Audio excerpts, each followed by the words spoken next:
שלום לכם, כאן שוש פכטר, חג שמח. היום, לרגל החג, אנחנו מוזמנים לארוחה אצל בני משפחה בפרברים. לכן אני לובשת לבן.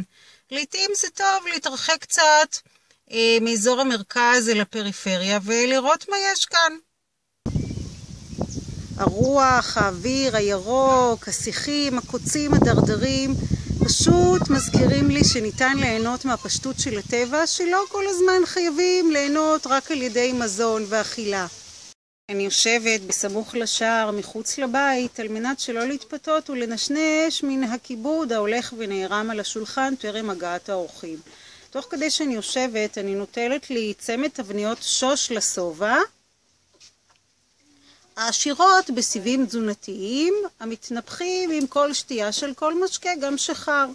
ייתכן ואשוחח מעט עם כלתי, דווקא נחמדה, כל דבר אשר עוזר לי שלא ללכת ולנשנש מן המזון המוגש. הרדיפה אחר הנכדות גורמת לי לשרוף קלוריות מיותרות לקראת הארוחה. זו פעילות גופנית נהדרת ואני זוכה לחזק את הקשר שלי עם נכדותיי. חזרתי לרכב רק כדי לחטוף משהו לפני ארוחה, גז חתוך, תפוח חתוך בשוט.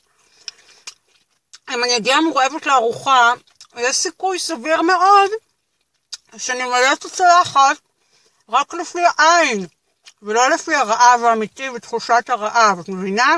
פשוט, אם אני אגיע רעבה לארוחה, יש יותר סיכוי. אז אני פה אוכלת משהו, נהנית מהירוק, נהדר. כמה גלוטן. ברחתי למזווה, המקום שבו אני חשה בנוח בכל בית בו אני נמצאת. אז אם שואלים אתכם היכן שוש פכטר, אני במזווה.